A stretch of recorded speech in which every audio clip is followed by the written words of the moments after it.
Okay, this is the elevator at Morrison Hall, Indiana University, Bloomington. This appears to be a modded Otis of some sort.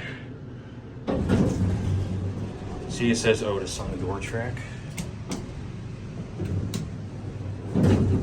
Get a cab view here. This thing's pretty run down. Floor's real dirty. That's pretty shocking. 2,500 pounds. Certificate. Foam. Adams Survivor fixtures. Classic leveling? Nope.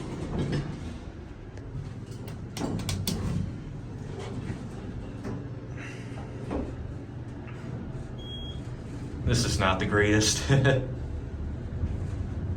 But there is an original indicator in the lobby, which is really cool.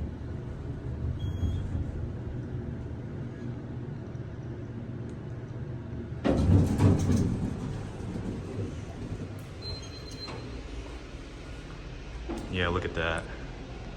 But there it goes, and that'll be it.